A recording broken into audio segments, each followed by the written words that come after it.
I think we were about here. All right, great. So we're having a bit of this discussion between the open loop versus closed loop.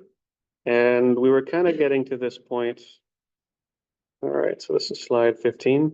We can start this discussion a bit, which I also put in the Discord. But it's to think about, okay, at least for LLMs, the way they're currently being used, how good are these models really going to be for like closed loop versus open loop planning? So, any thoughts on that now? Yeah. When you say LLMs, you mean trained LLMs? Let's say trained LLMs for now, even though the architecture can cause some challenges. So you remember a bit of what we talked about last time is that in order to perform well, in an environment that's stochastic, you need to pick up sensory information from the world more often. So what do we know about LLMs besides the fact that they're huge? What comes along with being huge most of the time? Yes, latency, like Brexit. Yes, that's definitely one of the challenges because if we keep going down this path of like making AGI or doing scaling more and more and more, that also means the compute time just for doing inference is going to grow and grow and grow. I suspect that the whole like community is not really going to take this to the very end, where basically, it takes an infinite amount of time to make one single inference. But it does mean there's going to be certain problems that are going to be challenging. Anything that has to deal with stochastic issues.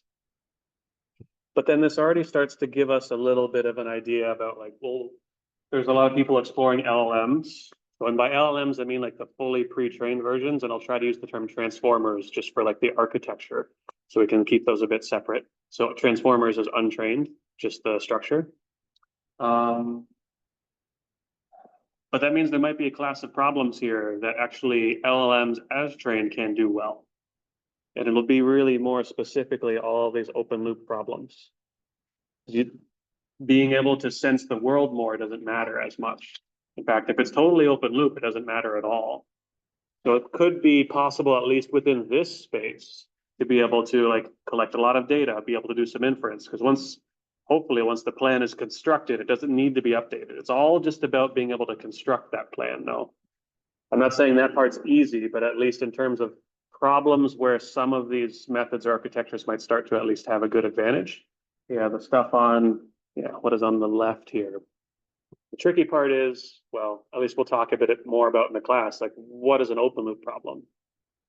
No, definitely not now.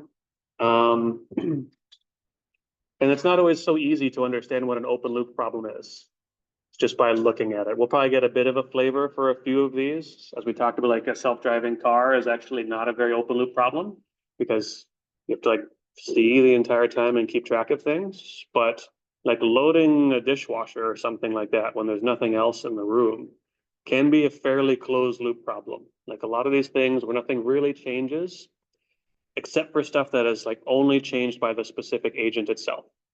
You can kind of think of it as like empty environment tasks. Does that make sense? Yeah, and if you read between the lines a little bit more and like what some of the people or like companies for robotics are looking into, you might start to notice that like the distribution of tasks they're thinking about targeting is like folding laundry. Okay, nothing's really going to change about the laundry as it's being folded, or loading a dishwasher, or doing a lot of these tasks that, okay, once you can figure out the plan from connecting enough data, and then you can handle the data diversity that's going on in the world, it's mostly solved. Well, it's at least potentially to be solved because there's not so much stochasticity. But this is where people are awesome, though. We work so well because we handle the stochasticity so easily in this messy world that actually does exist outside of, labs and factories. Okay. Any comments? Okay. So let's get into a few more of these details.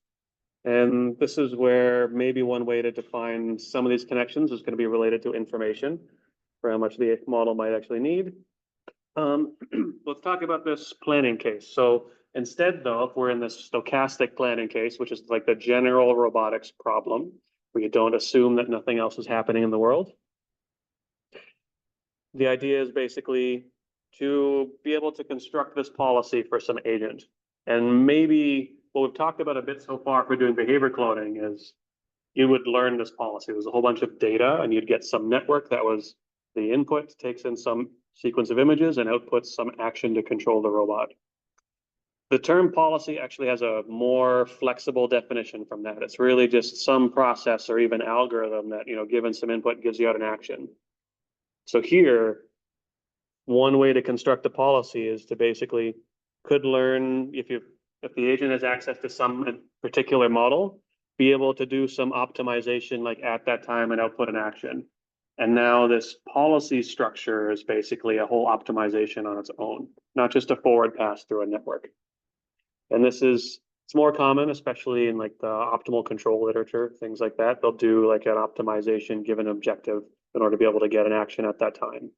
Sometimes they do the whole plan and then they do the plan open loop, as we've talked about it from before. But keep in mind, especially these days, what we call a policy is kind of a slightly amorphous thing that's changing a little bit, especially if you've been at least hearing a little bit about some of the models that are learning to do more reasoning. Now your policy might have like additional compute steps on top of it that are bounded maybe someday, depending on how complicated the task is that's specified. Kind of like if a human being gets a request to do a task, if it's a really complicated problem, I would suspect they might like sit down, pull out some sheets of paper and really try to work through the details for it. But if it's just like loading a dishwasher, it's far less compute is needed for those particular tasks. Far less computer thinking in this case. Okay. So for the open loop part, there's still the idea is just to be able to maximize this T into the future. And here the agent will compute some sequence of actions. So this is just keep in mind the idea what the agent is going to do here is construct basically a plan of actions. So not just a model right now, and then may or may not recompute these actions depending on how the problem works. So this can be like really nice, and there's actually a lot of different like paradigms for being able to do this problem. So if you have like any black box optimization algorithm, you can essentially have an agent and develop an algorithm for that. So you've got the dynamics, you've got an objective, and there's really even basic optimization algorithms that can be applied to this problem. Obviously, with a bit more priors, it'll go faster, but now we'll just talk about some of the simple ways of thinking about how to be able to optimize this either way. Even if and we'll get into it in the next slides, no matter what your forward dynamics model might be, could be a transformer or an LM or whatever, but it still means the agent needs to like query this forward dynamics model to understand, all right, to find a plan that is good. So the idea is, at least in these algorithms, there's a big giant A now, which really just means a list of actions. And then this is J of A, which is basically, like the policy gradient or the thing that evaluates plans, says whether or not they're good. Can sample a bunch of candidates. So now these are giant A's. So now this is basically a bunch of plans all put together just for some of the notation. And evaluate, ask this forward model that's been trained for the agent already, how good are all these plans? This is often called like a random shooting method, at least explained here, where it's just like sample a bunch of plans, evaluate a bunch of plans, see how they work. It's quite random. Sometimes the sampling process will get pretty lucky. The nice part is this is simple to implement technically, also extremely parallel. So you could make a giant batch of plans, forward pass that through whatever network model that's available. Whatever compute you can either fit on the robot or up in the cloud, and then you can process planning as much as you possibly could. Something like that. Obvious parts though, this is parallel, but completely terribly sample inefficient. So maybe just to remind, like we started these slides here and we as the class talking about like being able to solve a plan is like exponential in T. So now this is not only poorly sample efficient, it's exponentially poor. That's the problem that's trying to be searched over right now. So one way to start for one of these black box methods is to be able to use cross entropy, which this is really do the sampling process, evaluate all of the in particular outputs, compute some sort of distribution here. Hopefully there's going to be a couple of high values among some of the samples that the agent has sampled so far. And then from those, you can compute this distribution. And now the next time the agent goes back to sample some new candidate plans, sample from some distribution that's like, somewhat similar to that distribution that's been collected already. It's kind of like basically take the data points, weight them by how good their possible plan value is according to the model, and then sample according to that distribution. That's basically all this does here. One even simpler way to do this, rather than weighting them, the agent can pick like the top M of them and then just basically try to construct some distribution out of that and sample it again. And technically, with enough samples, a really horrible amount of samples for the most part, like exponential potentially, this will find a global optimum. So it's great. It's theoretically fantastic. If the agent is trying to plan something that's at least, somewhat far into the future, this will still require an enormous amount of compute or planning in some ways. Okay. That makes sense? Any questions? Pretty good. So you can still treat this like a black box optimization. So then one other little bit better informed algorithm is one that's basically a genetic algorithm. So this one will just keep around the samples that were taken from before, evaluate all these, and then basically just keep like a covariance matrix that represents the statistics over these different plans and the values for them. And then when it goes to sample, basically just samples from this covariance matrix. It's technically at least a little bit faster than this chem method, but it's all still extremely sample inefficient. Right. I mean, it's basically a genetic algorithm, so it's got some guarantees for being able to converge, and it's still parallelizable. And you can kind of visualize the whole process here. If some plans are being constructed, and this is basically the high value area, it just constructs this distribution, slowly nudges this distribution over towards the high value area, and then we'll slowly start to contract like the covariance for that area and find a better value. And people have used this. There's definitely a couple of papers. There was a nice one or two out of OpenAI where they used this algorithm to train the entire policy. They had to parallelize like 10,000 simulations together at the same time.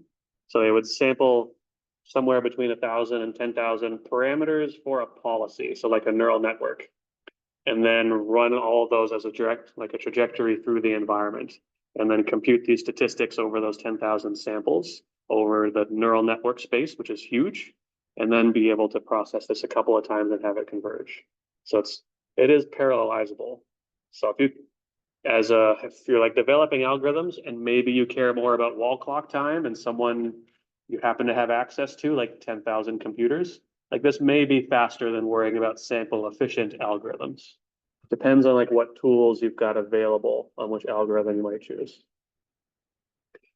But I wouldn't really support this one too much anyway, because, well, it's likely a better direction to try and make like an embodied robot that can learn on its own and be able to handle stuff that way. This is complicated at the very least, as well as pretty energy inefficient. Yeah, so unless you have lots and lots of dollars sitting around, and you can go look at it. I'm pretty sure this is the paper from OpenAI that did this. Okay. Any last questions about planning before we get into the learning models and basically also doing this planning? No, everyone's really excited for the next part. Awesome. Okay, and then as usual, yeah, you can go see some of the references here if you want to learn more about some of these papers. Is there a flexible formalism for between open loop and closed loop problems where you consider the frequency of which observations are coming in, or how far, how well can I construct the plan, and when do I have to check with my system again? Okay, so there are some. They're not always used too much, but there are some versions of doing like continuous time control, which is hopefully where you'd be able to find like where your decision points you actually need to make. It's certainly a harder objective or like structure to be able to optimize, because not only does the agent need to figure out when, like what actions to take, but when to take those actions. So that's coming from the like trajectory optimization community, if you want to go into that. But, and then there's the other area that comes more from robotics that's called like event-based planning. So the agent might have a sensor, and basically when that sensor is triggered because something has changed about the world, then it has to make a decision. So that'll be like two ways to be able to balance these. This is really related to the like a lot of the key like challenges in robotics, because people are kind of good at doing these things. Like we're not all really making decisions right now. We're like decided to like hang out and talk about robotics. And it's only if, I don't know, the weather starts to change really bad, do we actually think about another action we actually have to plan for. So like people are really good at figuring out this kind of like event-based planning. Otherwise, maybe in the background, you're computing other plans for the near or distant future. But machine learning hasn't been great at this. And at least for like behavior cloning and dynamics models and RL, it's always like fixed time computing and stuff like that. And that works kind of because it can be enumerated. You can just like crunch numbers out of this and eventually find a good policy. Yeah. That being said, I do have an extremely recent paper that tries to tackle this object where it's figuring out actually how to develop algorithms that have regret in terms of like time in the environment instead of regret in the number of choices. So, I mean, you might actually know, Matt and Gopesh that have been working on that for a bit. But that I think is also part of some things we need to figure out, like being able to do more of this like variable amount of compute for decisions and figuring out when decisions actually need to be made. Otherwise, we're wasting a lot of compute. And people, that's at least partly motivated. That's why people kind of interact this way. Yeah, good, great. Other questions? Okay. So then now, called this section learning to plan because it's sort of, everything is still true, but we talked about in the last slides, but now we will add in, okay, now you have to learn your model and it'll never be perfect. So it's kind of this, sorry, chunk here. Just open up the actual slides. Great. It's basically now, all right. Now there's no system or something that is given to the actual agent that does understand the dynamics. So there's no more perfect world model dynamics model the agent has. It does have the option to at least be able to learn it, but then how do we go about this learning process? So we'll talk about more. So it's still the same objective. Just agent starts out with less information about how the world works. Still the same reward along the trajectory. So that part hasn't changed. Great. So the like concepts here, and again, there's a bit of a terminology introduction in this, is called, often this is called model-based reinforcement learning.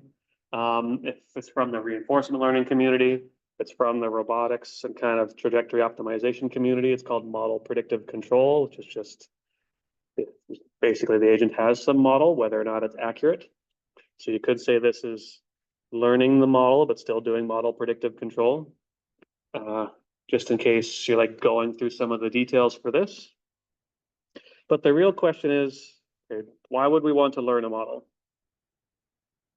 I think part of that should be pretty obvious. I mean, for most problems, well, okay, the dynamics are unknown, even though, you know, in the school, there are physics departments and chemistry departments. They've got pretty good models for how the world works.